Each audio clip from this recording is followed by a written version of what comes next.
I was placing the last plate of grilled chicken onto the dining table when my phone vibrated. Victor's name, my husband, lit up the screen. At this hour, he should have been at the law firm, working late as usual. "Hello?" I answered, wiping my hands on a kitchen towel. "Noelle, listen to me for a second." Victor's voice was calm, light, like he was talking about tomorrow's weather. "Next Wednesday, the whole family is going to Bend for a week. I've already booked the flights and the resort." My fingers tightened around the phone. That familiar sensation, like someone squeezing my chest, hit me all at once. The third time. Strangely, my voice remained very calm, like the stillness before a storm. "The whole family?" I asked slowly. "Your parents, Caleb and his new girlfriend, your aunt and your nephew. 6 people, right?" Victor was silent for half a second. I continued, forcing my voice to stay as gentle as possible. "The resort you booked only has 3 bedrooms. With that many people, it'll be inconvenient." "It's fine. I don't need to go."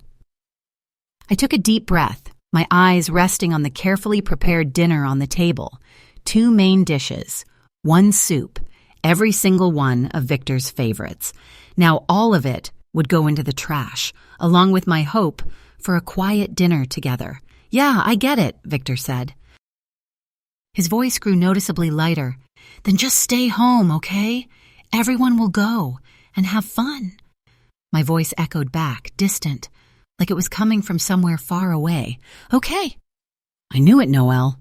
Victor chuckled softly. "You're the easiest going person I've ever met." I could even hear him exhale in relief. "Oh," he added, as if suddenly remembering something. "While I'm gone, remember to water the garden and my cacti, okay?" "All right, okay." The call ended. I stood there, motionless. The phone screen went dark, like a light somewhere inside my heart had just gone out. The third time. 3 years of marriage. Not once had I been invited to their annual family trip. The first time, the reason was that I had just had a miscarriage. Traveling would not be good for my health. The second time, my work was too busy. I couldn't take time off. And this year, he didn't even bother to give a reason. I began clearing the table mechanically. One untouched dish after another was swept into the trash. Suddenly, my wrist trembled. A plate slipped from my hand, crashing onto the tiled floor and shattering into pieces. The sharp sound echoed through the quiet kitchen. Just like my marriage, perfect on the outside, but shattered at the slightest touch. My phone vibrated again, the family group chat. A message from Dorothy, my mother-in-law. "Everyone, we're going to Bend again this year. Leaving on Wednesday. Don't forget sunscreen. Heard it's going to be very sunny." A flood of cheerful emojis followed. I stared at the words, "the whole family." Tears fell before I even realized it. To them, I had never been family. I was just an outsider. An unpaid helper living in a house that only felt like it was mine. I opened a drawer and pulled out a photo from last year's San Diego trip. Victor had his arm around Caleb's shoulder. Dorothy wore a bright floral dress, seated in the center. My father-in-law stood beside her with a stern expression.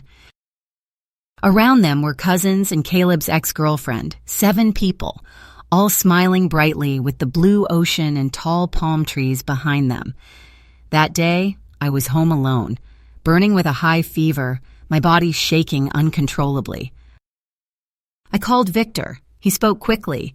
"Just take some Tylenol and sleep it off. I'm on a boat right now. Bad signal. I have to hang up." And he did. I sank down onto the floor, picking up the shattered porcelain piece by piece. My finger was cut, blood seeped out, but that physical pain was nothing compared to the ache of being abandoned. My phone vibrated again. Brianna, my best friend, was video calling. I hurriedly wiped my tears, forced a smile, and answered. "Noelle, you won't believe the client I had today." Brianna stopped mid-sentence. She squinted and leaned closer to the screen. "Wait, why are your eyes so red?" "It's nothing," I said quickly. "I was chopping onions." "My eyes are just burning." The smile never reached my eyes. "Don't lie to me," Brianna frowned. "I've known you for over 10 years. What did Victor do to you this time? The defenses inside me collapsed. I told her everything. My voice grew softer, almost a whisper. I feel like a joke. You, Brianna snapped. Victor and that family are the joke. Noelle, wake up. They don't see you as family. I stayed silent. Truthfully, I had known that for a long time. I just didn't want to admit it. 3 years ago, at our radiant wedding, Victor had knelt before me and promised to bring me happiness. The image was still vivid, and yet, in the blink of an eye, we had come to this. Noelle, Brianna's voice turned serious. Do you remember the prenuptial agreement? I nodded. A month before the wedding, Victor suggested signing a prenup, saying it was a family tradition. I wasn't comfortable, but I signed, just to prove I wasn't after his money. The house is in your name, right? Brianna asked. Your separate property? Yes, I frowned. It was a wedding gift from my parents. Only my name is on it. I just wanted to be sure. Brianna hesitated. Noelle, you need to protect yourself. While his family is away next week, come stay with me for a few days. Don't be alone. I declined gently. After hanging up, I stood by the living room window, looking out at the lawn Victor meticulously maintained. We bought this house after getting married. My parents paid the down payment. I used years of savings to renovate it. Victor's family contributed only a small amount, yet they insisted his name be added to the deed. The reason? A man needs to save face. I remembered clearly the night Victor brought it up. We were sitting on this very sofa, choosing paint colors for the bedroom. Victor placed his hand over mine. Noelle, he said gently, I know your family bought the house, but I think my name should be added too. Why? I asked. Because you're my wife now. He smiled. I don't want my colleagues thinking I can't provide for my family. He brushed my cheek. I promise I'll take good care of you in this house. I believed him. 6 months later, I signed the papers to add Victor's name. He kissed my forehead and said, thank you. You're so kind. Only now did I understand. You're so kind really meant you're so easy to deceive. If someone had told me back then that just a few months later, that signature for love would become a noose hanging over my head, I would have laughed. But the truth was, everything had been planned long ago. I was the only one who didn't know. That night, I went to bed like a machine. Victor didn't come home. He was working late again. Over the past 6 months, nights like this had become more and more frequent. I had stopped asking.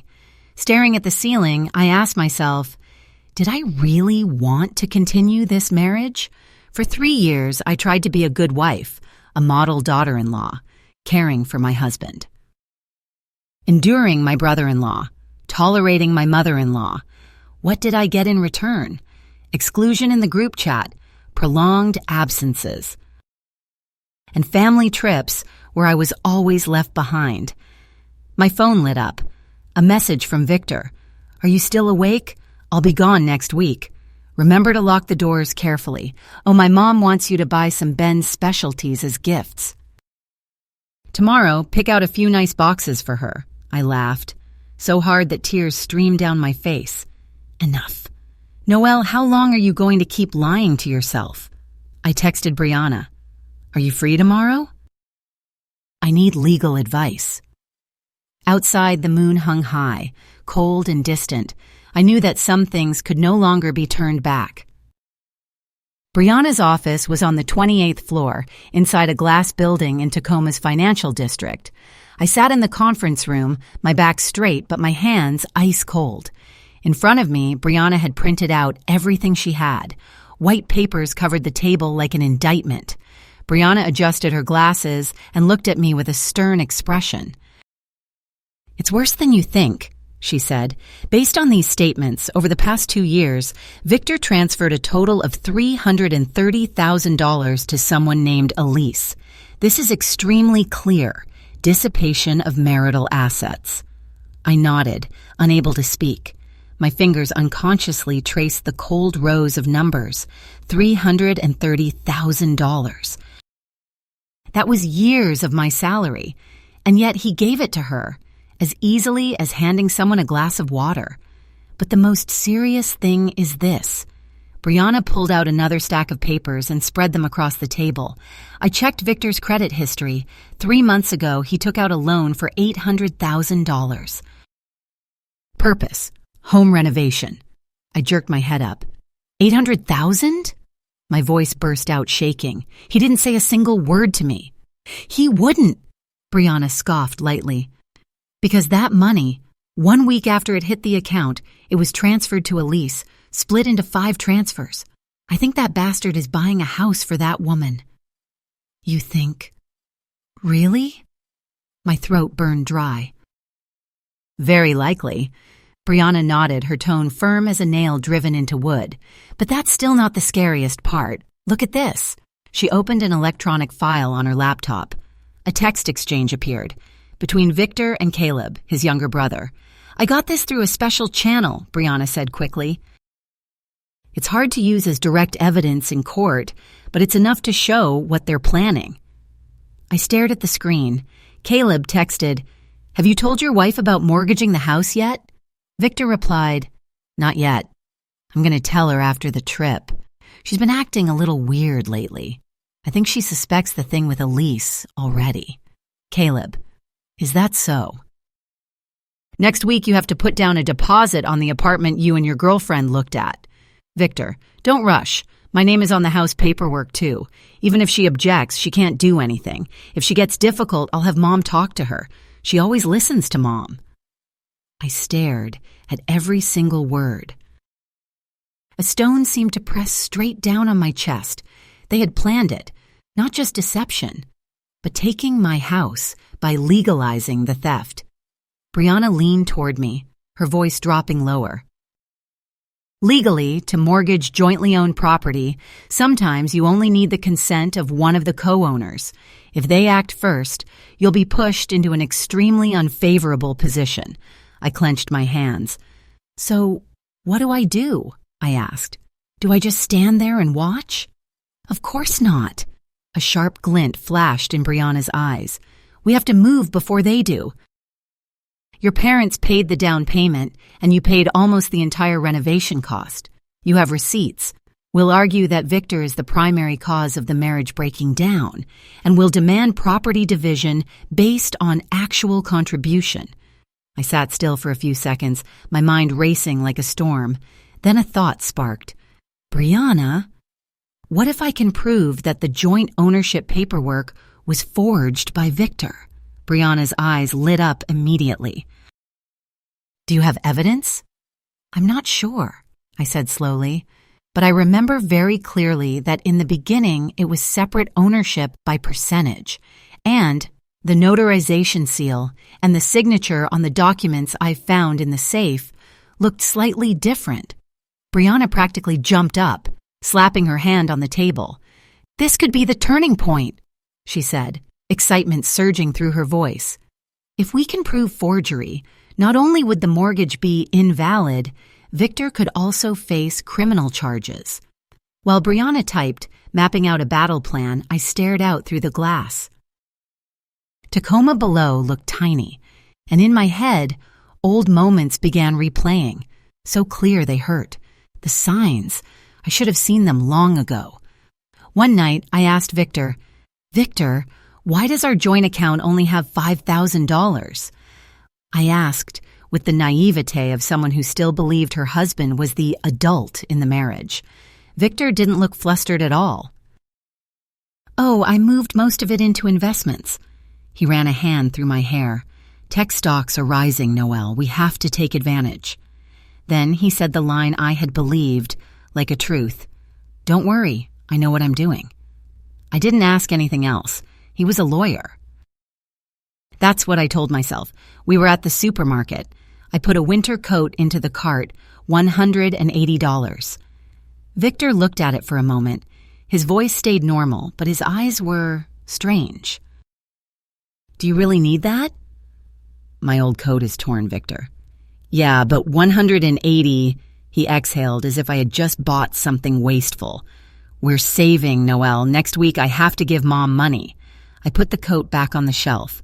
That night I wore my old coat, patched twice. A month later I saw Victor buy a Rolex watch, $8,000. It's a gift from the firm, he explained, but I never saw a gift box, no card, nothing that proved it was a gift. I got sick badly, a fever of 39 degrees. Victor was at the office. Victor, I have a really high fever. Can you come home early? His voice was strangely cold. Take fever medicine. I'm in an important meeting with a client. I'll probably be home tonight. You're an adult. You can handle yourself. I lay alone in bed, shivering violently. Outside the window, Tacoma was pouring rain. The cold seeped into my bones. Victor didn't come home until 11 at night, and he carried a strange perfume scent. Before I could even ask, he spoke first. The client was a woman. She sprayed perfume insanely strong. The second family trip. That time they went to Cannon Beach. Why aren't you going? I asked Victor as he packed his suitcase. He answered smoothly, like it had been rehearsed. You have a work deadline. You said it yourself. Everyone understands. He kissed my forehead. Next time you'll go. But that next time never came. That night I saw a family photo on Facebook. 7 people smiling brightly by a campfire. Caption, family is everything. I wasn't tagged. I wasn't even in the comments. Back then I had thought, maybe they just forgot. Maybe they didn't notice. But now, sitting in front of these numbers and these messages, I finally understood. It wasn't forgetting. It wasn't accidental. It was a plan. A plan that had lasted for years.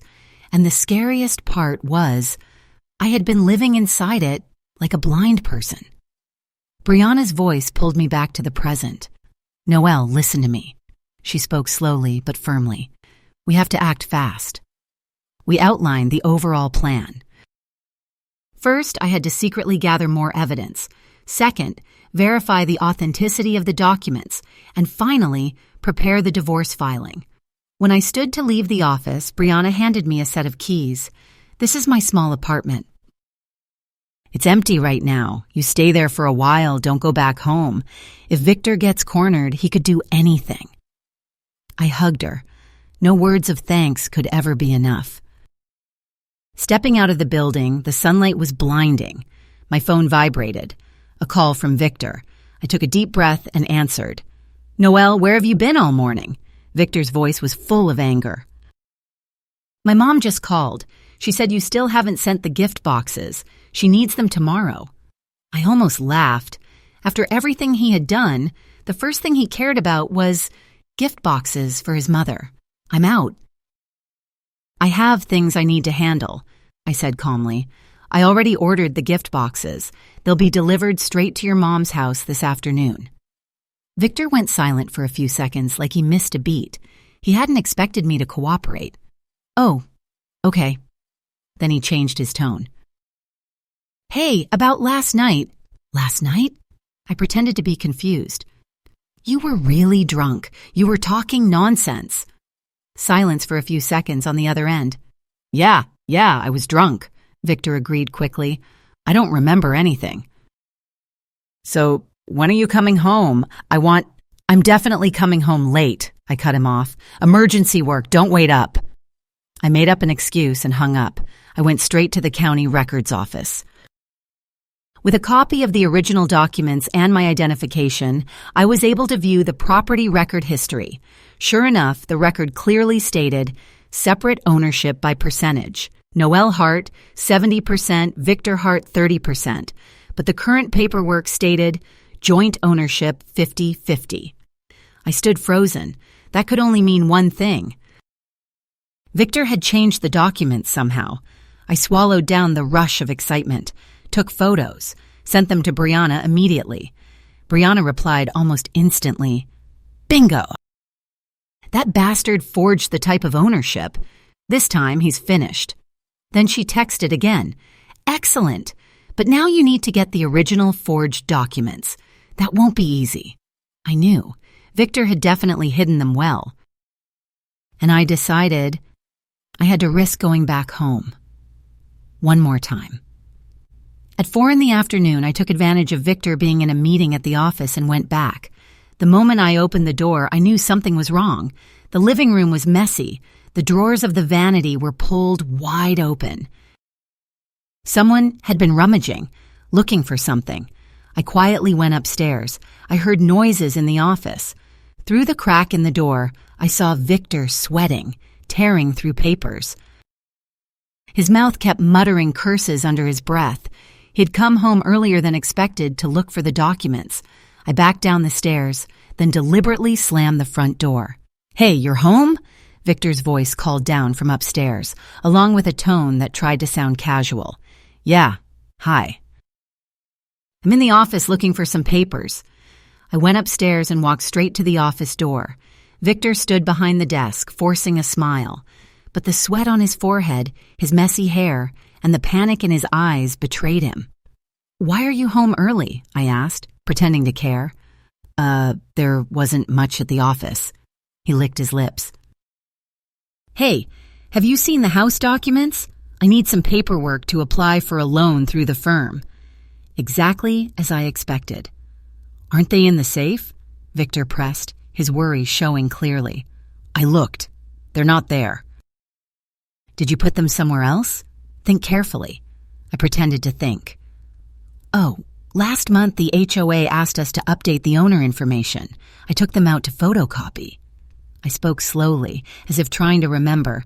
"Then my mom said she wanted to see them, so I left the documents with her." Victor's face went pale. "What?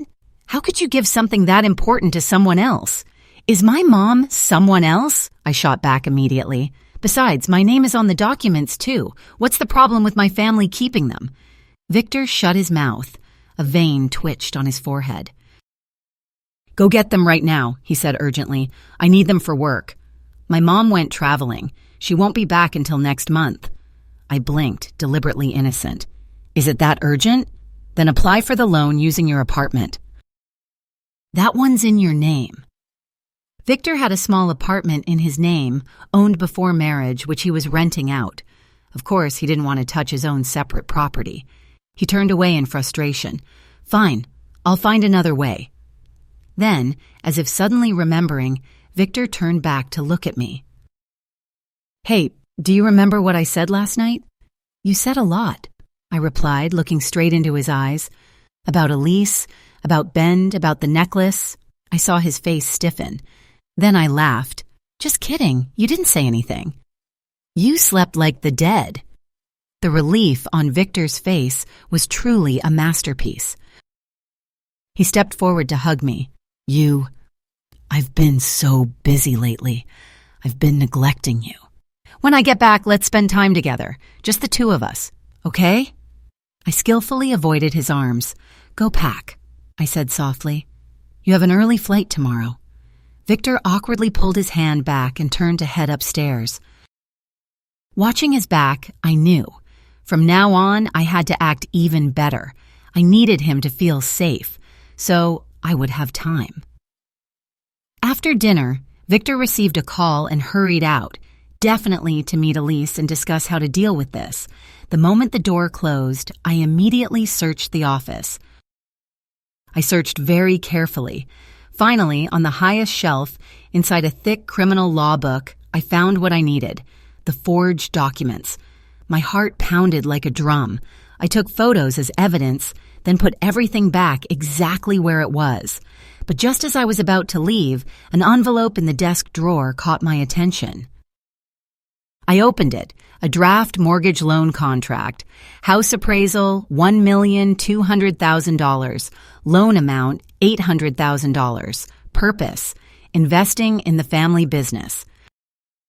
My spine went cold, but the most terrifying part was, in the borrower's signature box, my signature had been forged, extremely carefully. It wasn't my signature, but at a glance, it looked very similar. Victor wasn't just deceiving me. He was forging my signature to steal my house. My hands shook so badly I had to bite my lip to stay calm. I photographed everything, put everything back exactly as it was. Just then, my phone vibrated. Dorothy, my mother-in-law. Noelle. Her voice was as arrogant as ever. The gift boxes will be delivered tomorrow, right? They have to be the nice kind, with gold patterns. Don't mess it up.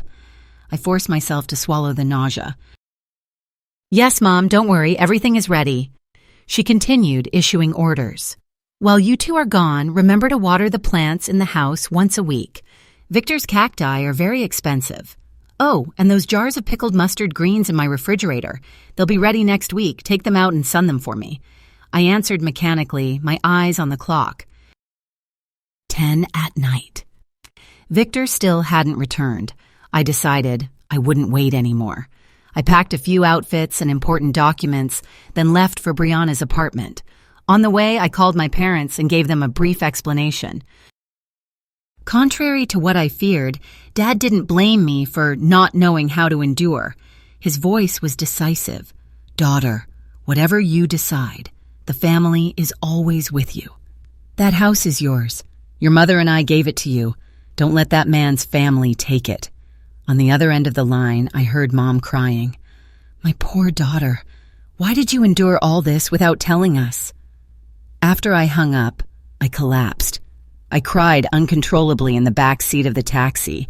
I wasn't fighting alone. It was just my pride that had kept me from letting my family see me weak. Brianna's apartment was small but cozy. I took a hot shower, then lay on the bed and reviewed everything I had just discovered. Victor's crimes revealed themselves layer by layer. An affair, hiding assets, forging documents, forging my signature on a contract. Any one of them was enough to make him pay in court. But put together, this was no longer a marriage falling apart. This was an intentional crime. My phone lit up. A message from Victor. Babe, I have a sudden business trip. I'll be gone a few days. I'll meet everyone directly in Bend. About the house, wait until I'm back and we'll talk. I laughed with contempt. I didn't reply. I opened Facebook. Elise had just posted a new status. Thanks for coming. Best gift ever. Attached was a photo of a Tiffany bracelet and a man's hand. The watch on that wrist was the one I gave Victor for his birthday last year. Calmly, I took a screenshot. Saved it, then turned off my phone. Tomorrow, the war would enter a new stage. And this time, there would be no mercy. Morning light slipped through the thin curtains. I opened my eyes and it took me a few seconds to remember where I was. Brianna's apartment was small, but strangely, I had slept better than I had in the past 3 years. 3 years went by so fast. I remembered the 26-year-old girl in the white wedding dress. In the photo, she was smiling brightly, believing completely in the promise of the man kneeling before her. You'll be happy, he said. I promise. But happiness doesn't come from promises. It comes from respect, from honesty, from seeing each other as partners, not as tools. Victor had never seen me as a partner. He saw me as a paid housekeeper. No, worse. An unpaid housekeeper. I looked down at my hands. These fingers had cooked for him, cleaned for him, served his family, and these same fingers would sign the divorce papers. This time, I didn't tremble. My phone showed 3 missed calls, all from Victor, and a text. Why aren't you answering? I'm about to board the plane. Remember to lock the front door. I smiled. Then I blocked his number, blocked every profile, like shutting off a noise that had been dragging on for 3 years. I got out of bed. Brianna's fridge, belonging to a workaholic, was empty, with only a few bottles of water and an expired yogurt. But I didn't feel sad, because for the first time in 3 years, I felt like I was living, not just existing. Living. After preparing everything I needed, I went straight to the county records office. I brought a copy of the original documents and my identification. I filed a formal report that the house documents were missing with such methodical precision that even I surprised myself. as if I had been practicing this for a long time, just waiting for the day I'd need it. The clerk handling my file explained clearly, "Replacement documents will take about 7 business days to be issued." I nodded, then asked carefully, keeping my voice steady, "If someone tries to use the documents that have been reported missing to mortgage the property, would it still be valid?" The clerk shook their head immediately. "Once the missing report is published, the previous documents become invalid immediately. But if you're concerned about the safety of the house, you can request a transaction restriction marker. That way, no one will be able to complete any transaction involving that property for a period of time." As I listened, my throat felt lighter. That was exactly what I needed. I filled out the form right there. In the section for the reason, I wrote plainly, without any evasiveness, "Suspected co-owner forgery of documents." When I walked out of the office, I paused for a second in the hallway and took a deep breath. The house was temporarily safe. No matter how many banks Victor carried those forged papers to, he wouldn't be able to pull a single dollar from the very asset I had poured so much sweat and tears into. My phone vibrated. An unknown number. I answered. On the other end was the voice of a young woman, polite and quick. She introduced herself as a real estate agent from Sun Realty. "Ms. Noelle Hart, is that correct? I'm calling about your house listing. We have a buyer ready to pay $1,150,000. When can you meet to negotiate?" I went dizzy. "I'm sorry, you have the wrong person," I said slowly. "I never listed my house for sale." The agent paused for a beat, and her voice began to show confusion. "But yesterday, a Mr. Victor Hart brought the house documents and a photocopy of your ID to us. He said you and your husband had decided to sell the house." Heat surged through my blood. Victor, that bastard, had moved one step ahead. I tightened my grip on the phone, forcing my rage down to the bottom of my throat. "Listen to me carefully." My voice turned cold. "That listing is fraudulent. The house documents have been reported missing and are being reissued. If your company continues any transaction without following proper legal procedure, be prepared to receive a lawsuit from my attorney." I hung up. My hands were still shaking, but my mind was strangely clear. I immediately called Brianna. After hearing it, Brianna was so furious, she spoke as if biting off each word. "Victor is a complete bastard." "Noelle, we have to be even faster." "What do I do now?" I asked. "He may have contacted other brokerage firms." Brianna responded immediately, her tone decisive, as if she were dividing a battlefield. "First, we notify major brokerages and banks that the house is in dispute. Second, we sue Victor immediately for document forgery and signature forgery." Then she paused for a beat, looking at me. "And finally, what if you sell the house?" "Sell?" I repeated, as if I had just heard something that didn't belong to my life. That house, I had put so much into it, from the blueprint, choosing materials, each brick, each light fixture. Every corner carried my fingerprints, but then I thought, if I kept it, I would have to live forever inside memories of betrayal, inside that strange perfume, inside all the times I was pushed out of the family. I lifted my head, my voice steady. "I will sell. But only after I regain full ownership." Brianna nodded. "Right decision." Then she continued as if she had just received an update.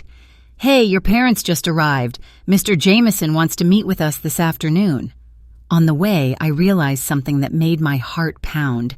Victor wasn't just betraying me. He was racing against time.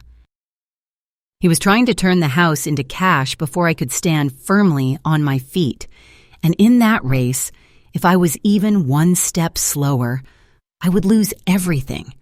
Not because I was weak, but because I had once trusted too much.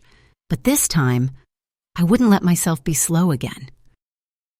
At 3 p.m, I met my parents and Mr. Jameson in a hotel conference room.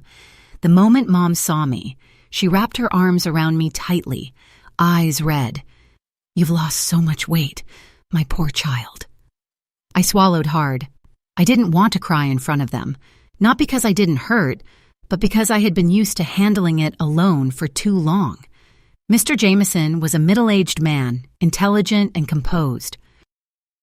He examined every document, every screenshot, every statement, so meticulously that I could hear the soft rustle of paper in the quiet room. He nodded repeatedly. "The evidence is very strong," he said. "Mr. Black's conduct clearly constitutes document forgery and fraud. He could face a prison sentence of up to 3 years. Prison? I shook my head. I just want a quick divorce and to get my property back. I don't want to take this into criminal court. I hesitated for a beat. After all, it's been 3 years. Mr. Jameson looked at me, then nodded as if he understood. Then we focus on the civil route, he said. Under civil law, Mr. Black living with another person as husband and wife and gifting large sums during the marriage is a serious ground for divorce. In the division of property, he may receive a smaller share or even nothing. We agreed on the strategy. First, request an order to freeze Victor's assets, then file for divorce, demand a reallocation of the house ownership, and compensation for the marital assets Victor had dissipated. There's one more issue, Mr. Jameson said, adjusting his glasses.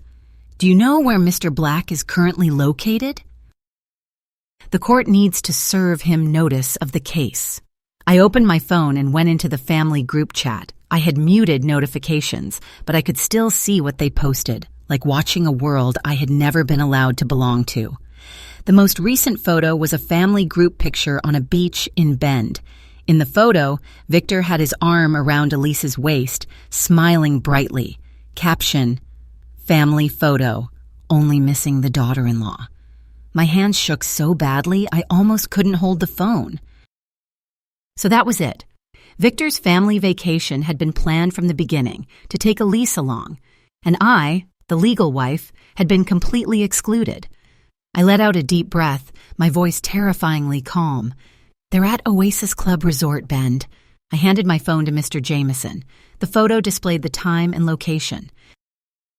Mr. Jameson copied the evidence, then asked, Ms. Miller, when do you plan to retrieve your belongings from the house? I looked at him and spoke each word clearly. I'm going today. If Victor dares to take his mistress on a trip and pretend she's family, then I don't need to protect his reputation anymore. When I returned home, I began packing systematically. My college books from the office, clothes and shoes from the closet, the dishes I had carefully chosen for the kitchen. 3 years of marriage that had piled up into many things, but not everything was worth taking. I stopped in front of the glass cabinet in the living room. Inside were Victor's trophies. Outstanding Lawyer of the Year 2022. Exemplary Bar Association member. I had once been proud of them. Proud of my husband. Now they were just hollow pieces of metal, shiny on the outside, rotten on the inside. In the drawer of a nearby table, I found the wedding photo album. I opened it. The first photo was Victor kneeling to propose to me on Point Defiance Bridge. Tacoma's sky that day was gray as always, but in my eyes then, he was the only light. Noelle, you'll be happy, I promise. But you didn't keep your promise, did you, Victor? I closed the album. I didn't take it. No need anymore. While I was packing, the doorbell rang. Through the peephole, I saw a stranger holding a folder. Is this Mr. Victor Hart's house? She asked politely. I'm an account manager from ABC Bank. Mr. Black asked me to come collect some documents. A bank employee. Victor's reaction was faster than I expected. I opened the door but stood in the doorway, blocking her from entering. What documents? Mr. Black said you already knew, she replied. The house documents and your original ID documents. Her eyes flicked past my shoulder into the house as if trying to locate the file. I almost laughed from anger. Even from far away, Victor was still sending someone to my house to try to extract the documents. I'm sorry, I said coldly. I don't know anything about that, and the documents are not here. She looked flustered. But Mr. Black said, it doesn't matter what he said, I cut in. I suggest you check the latest notice from the county records office. This house is currently in a legal dispute. Any bank issuing a mortgage based on it will face legal consequences." Her expression changed completely. She hurried away. I closed the door and immediately emailed the credit departments of major banks, formally notifying them that the house was in dispute and that any loan application against this asset would be invalid. Dusk fell. I finished packing. The moving truck parked out front. The movers began loading boxes into the truck. I stood on the steps and looked back at the place I once called home. One last time. Not a single trace of regret. Then I suddenly remembered something. Wait. I went back into the bedroom, opened the bedside drawer, and took out a small box. Inside was a pair of pearl earrings, the only keepsake I had left from my grandmother. For 3 years, I hadn't worn them because I was afraid of losing them. Now they were finally returning to where they belonged. I locked the front door with my key, then handed it to the neighborhood security guard, informing him that I was moving out. I stated clearly, "From now on, any issues related to the house must go through my attorney." The guard had known me since the day I moved in. He hesitated and asked, "Ms. Miller, did something happen?" I looked at him, then smiled. A very faint smile, but very real. "From now on, please call me Noelle. Thank you for everything." I drove to the hotel where my parents were staying. There was a sense of relief in my chest, a feeling I had forgotten for a long time. On the way, I received a text from Brianna. "The restriction order has been approved. All bank accounts under Victor's name have been frozen. We've also published the missing title notice. It's legally effective now." I texted my thanks, then I called my parents. But the next call was what made me feel like I was truly stepping into another chapter. On the other end was Emma, my old college roommate from London. Now she was a senior executive at a multinational company. "Noelle, it's been so long." Emma's voice was full of energy. I looked at the road ahead, both hands gripping the steering wheel tightly. "Hey, is that position you mentioned in the Singapore office still open?" I asked, my voice steady. I need a new beginning." That night, lying in the hotel room beside my parents, I couldn't sleep. Not because I was worried, but because I was excited. For 3 years, I had lived like a ghost in my own home, silent, obedient, disappearing when necessary. I lived as if simply existing without bothering anyone was enough. But tonight, I understood something. I don't want to just exist anymore. I want to live. I remembered what my grandmother used to say, the strongest woman I had ever known. "Noelle, never let anyone make you feel like you are a burden in your own life." She passed away before my wedding. Maybe that was for the best. If she were still alive, she would have been heartbroken to see her granddaughter turn into a shadow.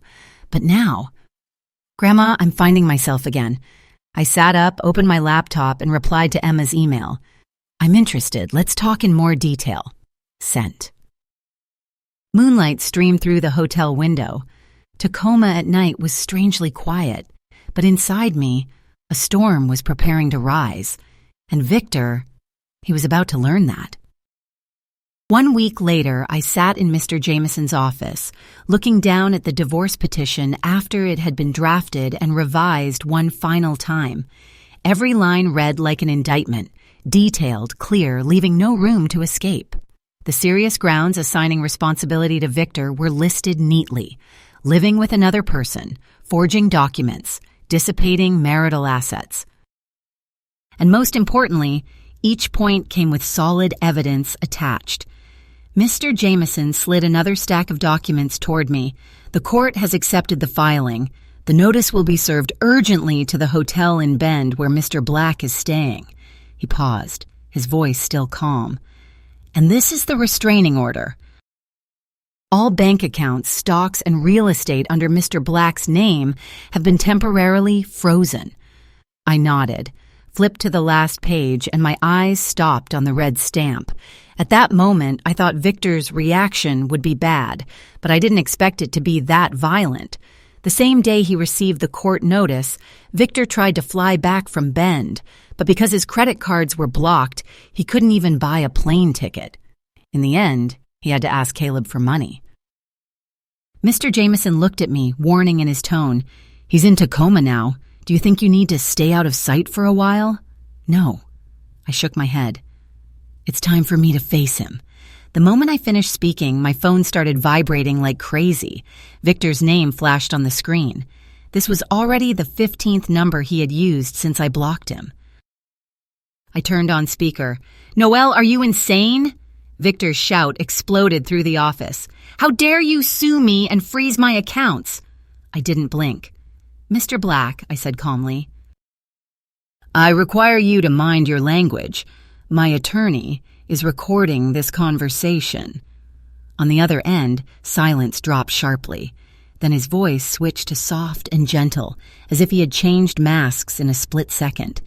Noelle, baby, does it have to be like this? We can sit down and talk calmly.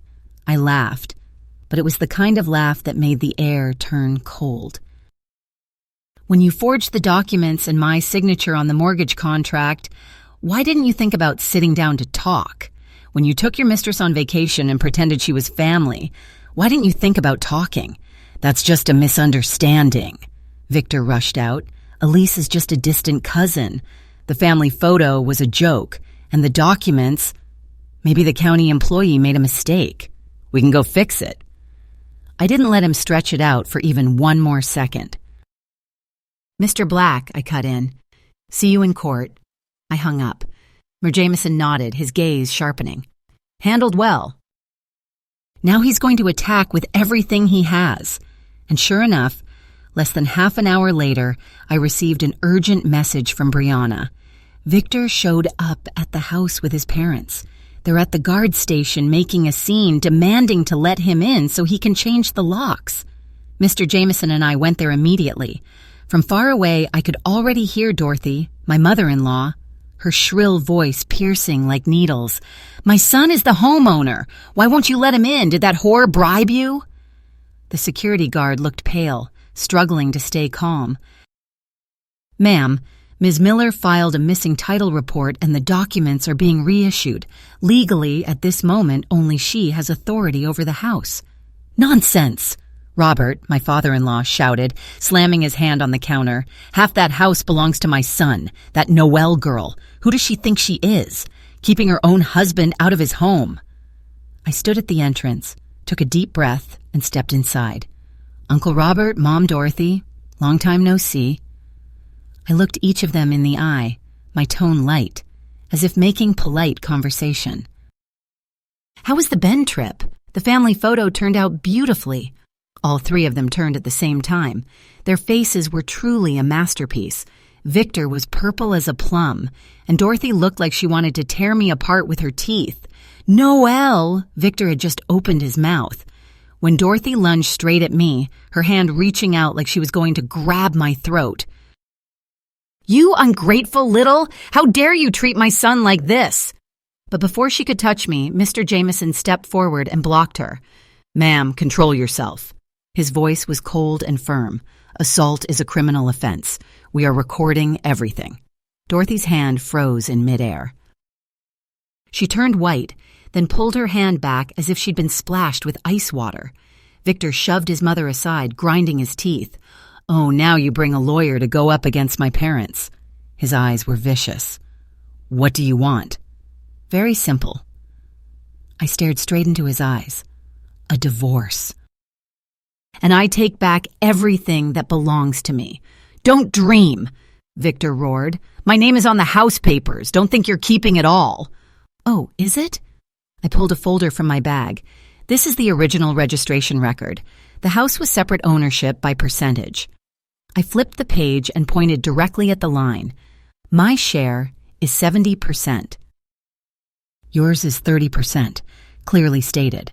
The paperwork you forged, already a criminal offense. Victor's face went paper white. You're lying. And it's not just that. I continued, my voice still even. You forged my signature on the mortgage contract. You transferred $330,000 to your mistress. Every single one of those is a serious ground for divorce. Let me be very clear.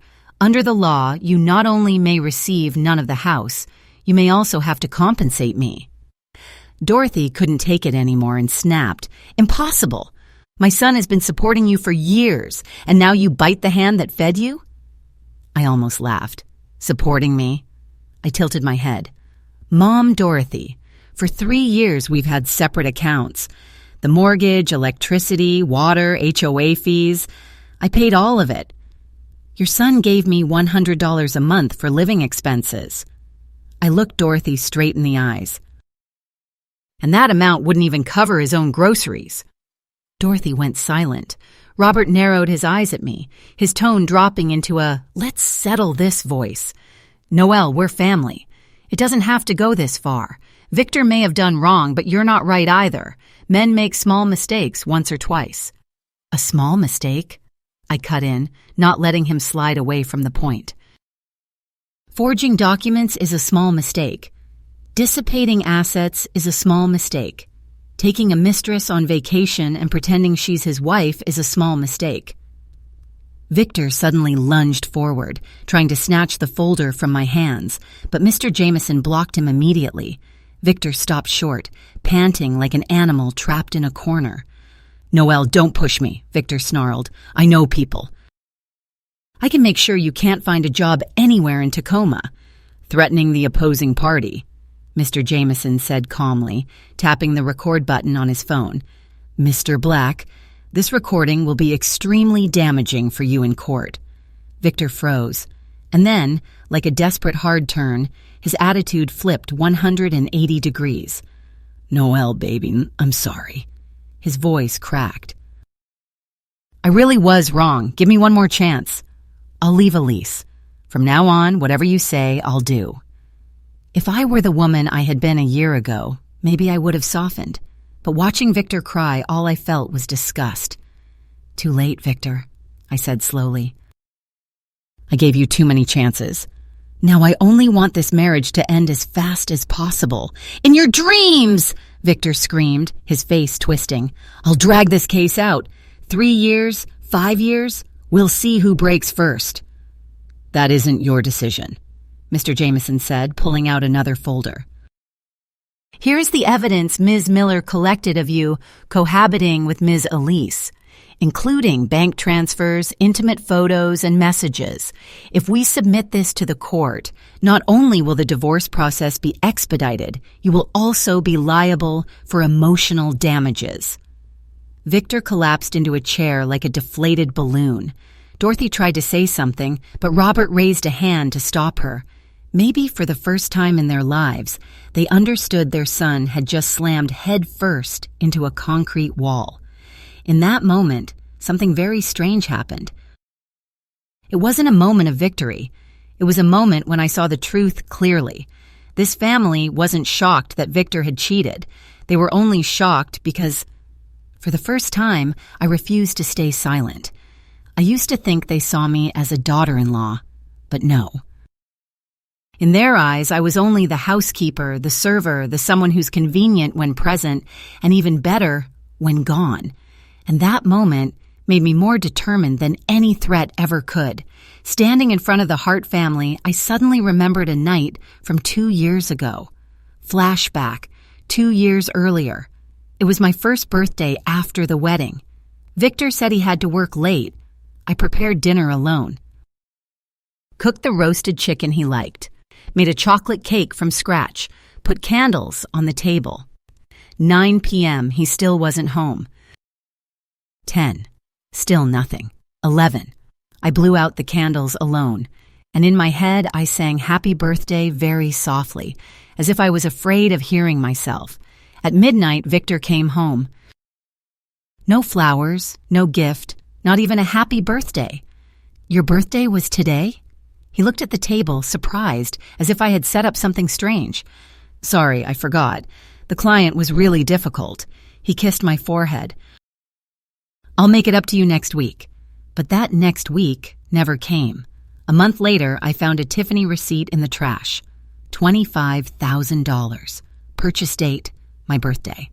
When I asked, Victor said, "Oh, that was a gift for an important client. I have to maintain the relationship." I had believed him. Now I knew that client was named Elise. Back in the present, I stood tall and looked at Victor. "I'm giving you 3 days," I said, decisive. "If you agree to an uncontested divorce, the house is mine, and the remaining assets will be divided according to the law. If you want to keep fighting, we'll meet in court, but be prepared to face every legal consequence." As I left the guard station, I exhaled. Warm sunlight touched my face. My phone vibrated. An email from Emma. The attachment was an employment contract for a marketing director position at the Singapore office, triple my current salary. "Have you decided?" Mr. Jameson asked. I nodded. "As soon as I finish what I need to finish here, I'm going to Singapore to start a new life." "Smart decision," Mr. Jameson smiled, "but Victor won't let this go easily. Next time, he may use lower tactics." "I'll be ready," I said, looking at the house from a distance. It had once been my home, but now it was only a cold building. This time, I won't back down. 3 days later, exactly as I expected, Victor didn't sign the papers. Instead, he launched a smear campaign.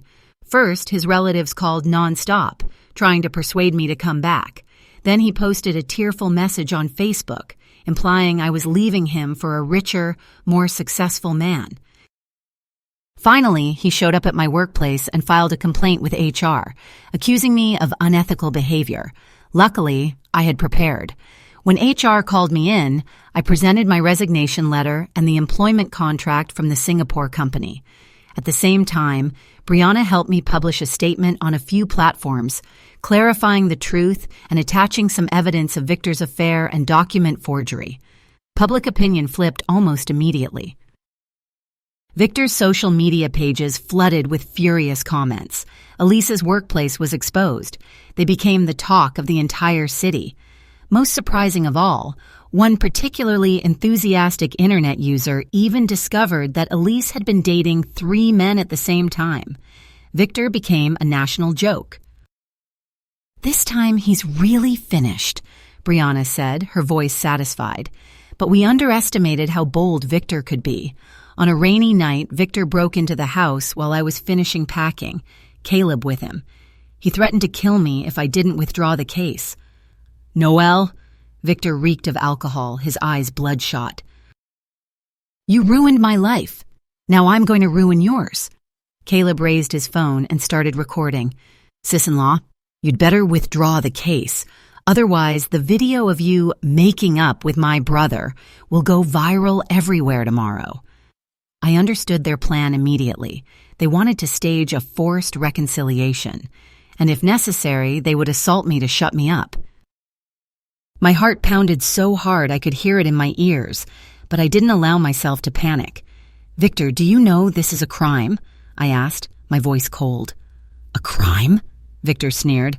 "What crime is there between husband and wife?" Then he stepped closer, eyes narrowed with malice. "I'm telling you.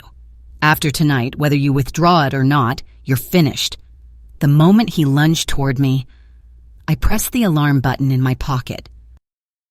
A piercing siren exploded through the house, tearing the air apart.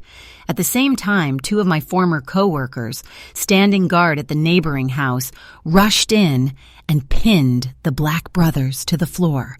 "The police are coming," I said, looking at Victor being held down on the floor.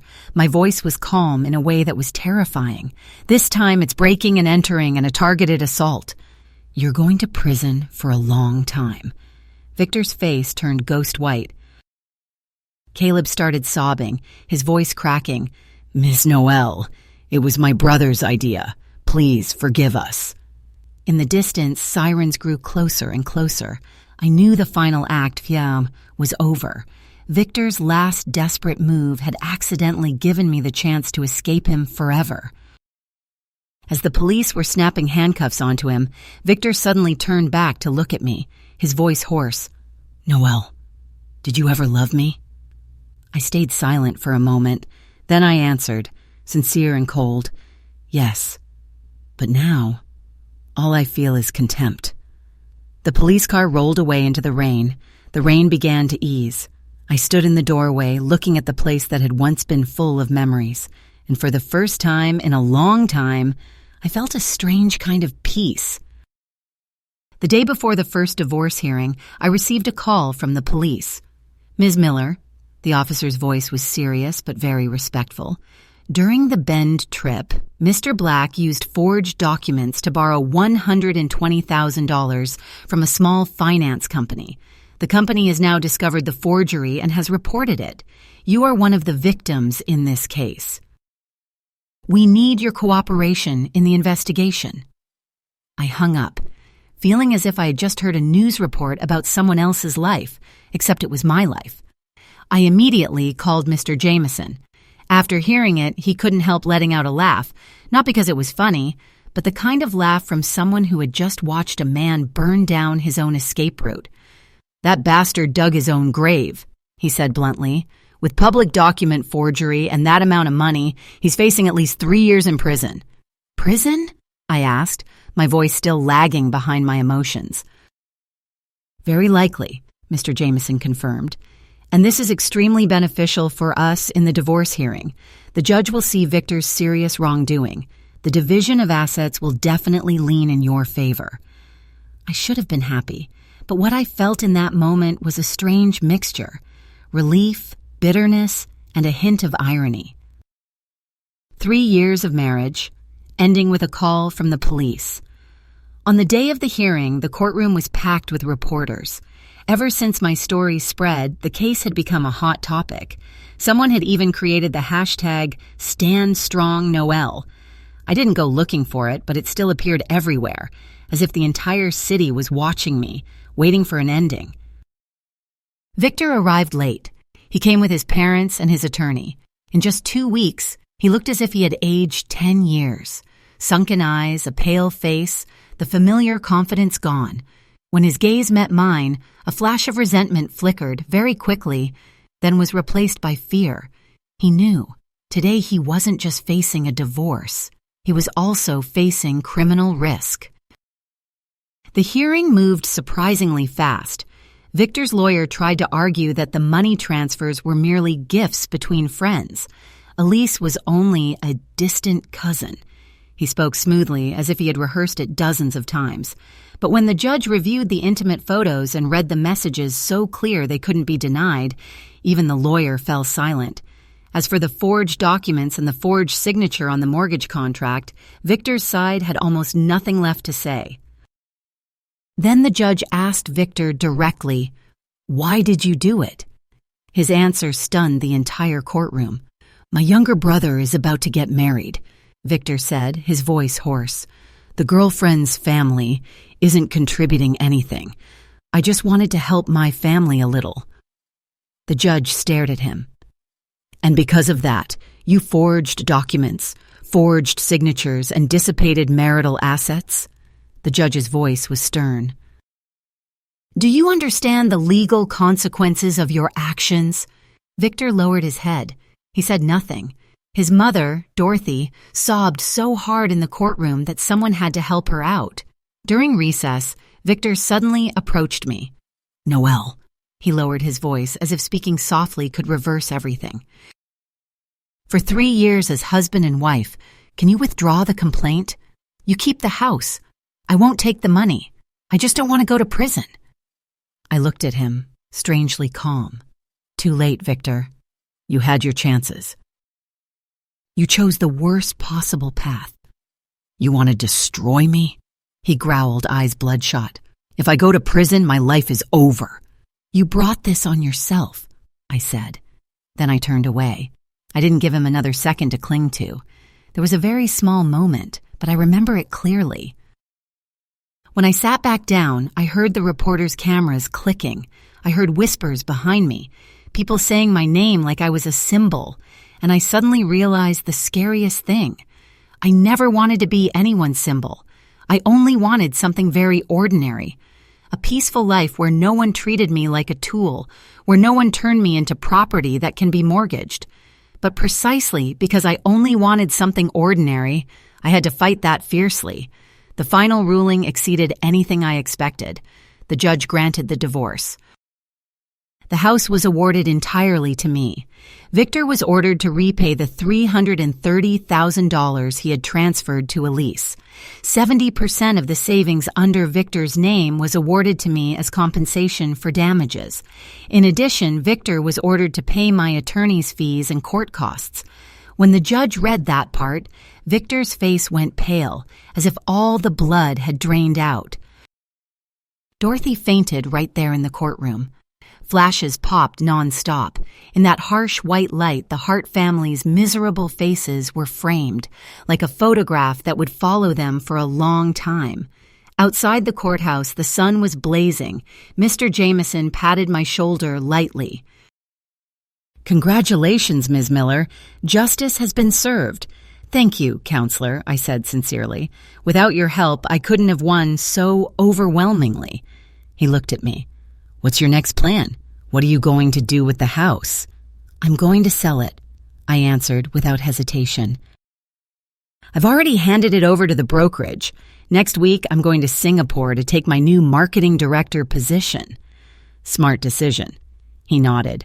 "Oh, do you intend to continue the criminal case against Mr. Black?" I thought for a moment. I don't want to spend any more energy on him. If he admits his wrongdoing and returns the assets, I can withdraw the complaint. "But whatever the law decides is for the law." "Understood," Mr. Jameson said. "I'll handle the remaining procedures. Good luck with your new life in Singapore." Back at the temporary apartment, I began packing. 3 years of marriage, and in the end, I was taking only 2 suitcases. My phone kept vibrating with congratulatory messages from friends. I thanked everyone, then turned it off, giving myself a rare stretch of quiet, the kind of quiet I hadn't had for 3 years. That evening, Brianna came to celebrate with a bottle of champagne. "Oh my God," Brianna laughed with savage delight. "That bastard Victor is bankrupt now. It feels so good." We clinked glasses. The bubbles melted on my tongue, strangely sweet, like the feeling of breathing again after being trapped for too long. Then Brianna suddenly grew serious. "Honestly, Noelle, for the past 3 years, the thing I worried about most was you. I watched you and felt like you were losing yourself. You weren't the person you used to be." "I know." I tightened my grip on the glass. Sometimes I asked myself how I could be that stupid. There were so many obvious signs. Why did I insist on ignoring them? "Because of love, idiot," Brianna sighed. "Love makes people blind. But thank God you finally woke up." The next morning, I got a call from the broker. The house had sold for $1,250,000, $100,000 above market value. The buyer was a single mother who loved the location near schools and the renovation style. The buyer wants to close as soon as possible. "Is that okay with you?" the broker asked cautiously. "No problem," I replied. "We'll sign tomorrow." After I hung up, I felt so relieved I almost wanted to laugh. The house full of terrible memories was finally becoming the past. The closing went quickly. After I signed the last document, the buyer, a graceful middle-aged woman, took my hand. "Noelle, I saw the news. You're very brave. In my hands, this house will be filled with love and laughter." My eyes stung with tears. "Thank you," I said softly. That's exactly what this house needs. When I left the notary office, I decided to return to the house one last time. The new owner was moving in the next day, so no one was there now. I pushed open the familiar door and stepped inside. In the empty rooms, my footsteps echoed like the footsteps of a stranger. Sunlight slipped through the large windows, drawing golden stripes across the floor. I walked slowly through each room. Memories surged in like a tide. The living room. Once Victor threw a table because he didn't like the food I cooked. The office. He spent entire nights working, while in reality he was video calling Elise. The bedroom, sometimes drunk, he forced me to fulfill marital duties. But there were good moments, too. The kitchen. Once I prepared a big dinner for my parents. The backyard, I drank with friends, talking until morning. The garden, the roses I planted, bloomed every year. "Goodbye," I whispered. gently closing the door. This time, I won't look back. As I left the neighborhood, I ran into Caleb at the entrance. He looked worn down. When he saw me, he startled, then ran over. Noel, he stammered. Can you lend me money? My brother got arrested. My fiancé called off the wedding. My mom is in the hospital with high blood pressure. I stood still for a second, unable to believe what I was hearing. The Hart family still had the nerve to ask me for money even now. Caleb, I said calmly, do you know your brother forged my signature to mortgage the house to buy an apartment for the two of you? Caleb's expression changed color. I didn't know where the money came from. You and your family are unbelievable, I said, my tone mocking. Your brother going to prison, your mother in the hospital, your wedding canceled, that's karma. I suggest you deal with your own life. Then I turned and walked away. Behind me, Caleb shouted, furious. Noelle, you're a cold, heartless woman. My brother was blind to marry someone like you. I didn't turn around. I only lifted my hand in a wave, one last goodbye. Back at the apartment, I finished packing. Singapore HR had sent onboarding instructions and tips for finding housing. Emma had also prepared a detailed list of things I would need. A new life was calling me, a life bright and full of hope. That night, Mom video called me. Dad sat beside her.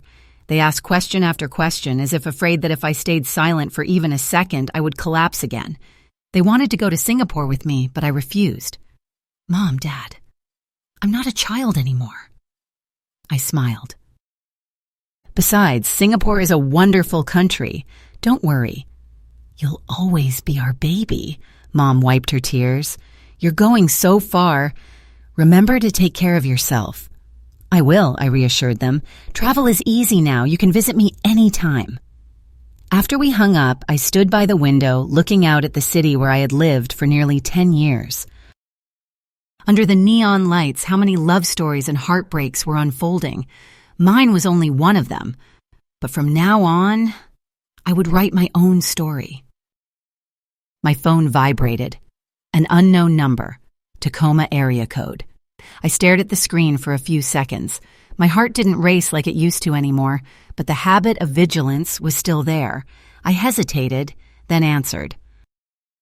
Noelle, I just got out of prison. That voice on the other end sent a cold shock through my spine for exactly one breath. Sounds like you're doing really well, he added. Congratulations. It was Victor. Can we meet one more time? He said, forcing his voice into something soft. I have a lot I want to say to you. My finger hovered over the screen. I didn't speak. I didn't ask why. I didn't ask what he wanted to say. I was simply calm. Then I deleted the call, blocked the number, and moved on. No turning back, no reconnecting with people I had already left behind, and definitely no dragging the past into my present, giving it another chance to stain what I had fought so hard to rebuild. 8 months passed so quickly that sometimes I couldn't believe I had already built a different life here. Singapore was both a challenge and the kind of thrill that actually made me feel alive. As the regional marketing director for Asia Pacific, I was responsible for brand growth across multiple countries. My days began with emails from different time zones and ended with back-to-back meetings. The schedule didn't give me room to sit and relive the past, and strangely, I didn't want to relive it anymore. A month later, an email arrived from Mr. Jameson. Victor had been sentenced to 3 years in prison for public document forgery and fraud. The divorce judgment had also been enforced. The savings under Victor's name had been transferred into my account. Elise had been ordered to return part of the money as well. Attached was a clipped article from the National Crime section with the headline, "A wife's lightning-fast divorce after discovering her husband forged the house documents." In the photo, Victor was surrounded by reporters, looking so pathetic that he barely resembled the man who used to live in my home. I closed the email calmly. I didn't feel happy. I didn't feel triumphant. I didn't even feel pain. only a hollow, quiet emptiness. The kind you feel when you finally shut a door that's been left open for too long, and the latch clicks into place. That weekend, the company hosted a yacht party at Marina Bay. Singapore's night skyline looked like a light show. Towers glowed like glass.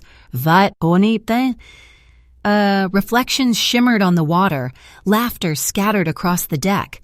Colleagues raised their glasses in loud celebration. Jackson, the senior marketing director, walked over with champagne in hand. "Noel, I heard you left an important position in the U.S. to come to Singapore," he said. That took courage. I smiled and nodded politely. He didn't know. I hadn't come here for my career. I had come here to outrun a past I refused to carry anymore. The next 3 months passed, and I fully adapted to Singapore's rhythm. Work flowed smoothly. I made new friends. Sometimes I posted photos of food and Singapore scenery on Instagram, and Brianna was always the first to like them, then comment one line that made me laugh every time. Jealous. One Tuesday morning, while I was preparing a quarterly report, my phone buzzed again. A message from a stranger on LinkedIn. "Dear Noel Hart, my name is Iris Jones, head of HR at EX Corporation. I've heard you've been very successful in Singapore. I'm reaching out because we are currently searching for a marketing director with international experience. I'm wondering if you would be interested in returning to the U.S. to continue your career." X Corporation was a giant in the industry back home. A marketing director role there had always been my goal. But going back? I wasn't ready to face a place filled with painful memories. I replied politely, "I'm very satisfied with my current role and don't have plans to make changes in the near future." Iris responded almost immediately. "I understand, but this is a rare opportunity. $250,000 per year, stock options, and you would report directly to the CEO. If you change your mind, please don't hesitate to contact me. $250,000, double my current salary." I stared at that message for a long time. In the end, I didn't delete it. Time kept moving fast. I had been in Singapore for 6 months. In that time, my team closed 2 major contracts. The CEO publicly congratulated me at the annual meeting and said I was the fastest adapting overseas hire the company had ever had. Emma even encouraged me to apply for permanent residency. And yet, the offer to return to the U.S. kept circling in my mind, not because of the title, but because of a truth I suddenly realized, as if someone ripped off a blindfold I hadn't known I was still wearing. I was running. Running from where Victor was, running from the painful memories, running from the weak version of myself. One weekend, I went alone to Sentosa Island. Sitting on the white sand, staring at the blue ocean, I finally understood. Real freedom isn't running away. It's being capable of facing something and staying clear-headed enough to choose not to look back. That night, I wrote Iris and told her I was open to a conversation. At the same time, I contacted Mr. Jameson to ask whether Victor and his family could harass me if I returned. "Mr. Black is still serving his sentence," he replied. "He has at least 2 years left. As for his parents, after warnings from my office, they don't dare bother you anymore." He paused, then added, "Also, your reputation in the U.S. is very strong. Many women see you as an example of a woman who fought back against domestic abuse." "An example?" I let out a short laugh. Bitter, not amused. "I'm just an ordinary woman. When I was pushed to the edge, I fought back." The interviews with EX Corporation went very well. After one video interview, they even offered to arrange an in-person meeting in Singapore. The Asia-Pacific Regional Chairman had dinner with me and explained the expansion plan in detail. "Ms. Miller," he said sincerely, "we're deeply impressed by your background, not only your professional ability, but the strength and courage you've shown. Those are core values in our company culture." And just like that, after 8 months in Singapore, I decided to return. Emma was sad, but she understood. Follow your heart, she said. Singapore will always be here for you. My resignation process moved quickly. The CEO tried to keep me, even offered a 30% raise, but I refused. Not because of money, because I needed to complete my own private ritual of redemption, to return to the place that hurt me, and begin again with my head held high. 1 week before I flew back, I got a message from Brianna. Interesting news, exactly in her style. Valerie betrayed Victor. She visited the jail, met the family of another inmate, and the two of them teamed up to scam Victor out of whatever money he had left, then disappeared. I should have felt satisfied. But all I felt was a strange sadness. Victor, who calculated everything, was ultimately betrayed by everyone. Was it karma? Or was it simply the natural ending of a man who lived on lies? The plane landed at Seattle-Tacoma International Airport. October, mid-autumn. Through the window, blue sky and golden leaves spread out like a painting, beautiful enough to make you pause and enough to make me realize this city had never been ugly. Only my memories had made it feel suffocating. While I waited for my luggage, my phone buzzed. A welcome message from Iris. Oh, the company is hosting a welcome dinner tomorrow night. The CEO wants to take the opportunity to introduce you to the team. Are you available? I replied yes, then took a deep breath. I pushed my luggage cart toward the exit. Sunlight poured through the glass roof, warming my face. Noelle, welcome home, I whispered to myself. The welcome dinner for X Corporation was held at a restaurant on the 80th floor of a skyscraper in downtown Tacoma. I chose a deep red suit, professional but confident. Director Miller, I've heard a lot about you, the CEO, Mr.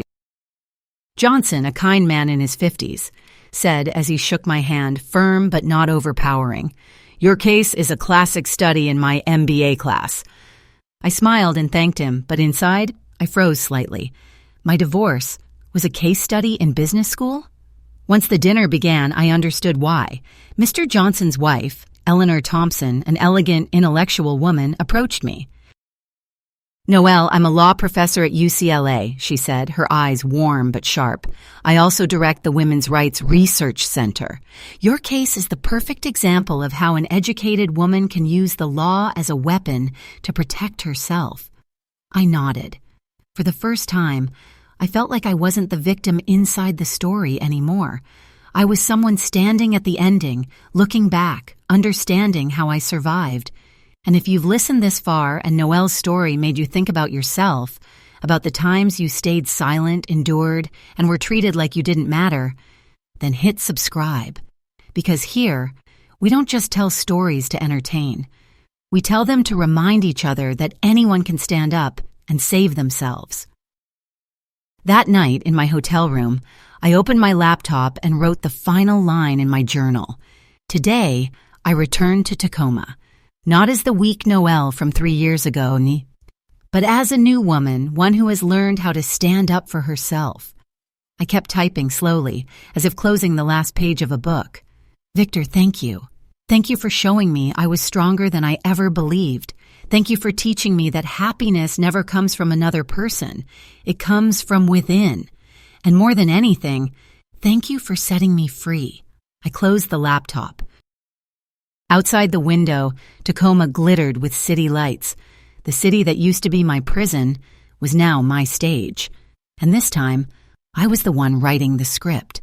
A single star shimmered in the night sky. I don't know if it was truly a guiding light, but I knew one thing for sure. The road ahead of me would no longer be fear. No longer hesitation, only freedom.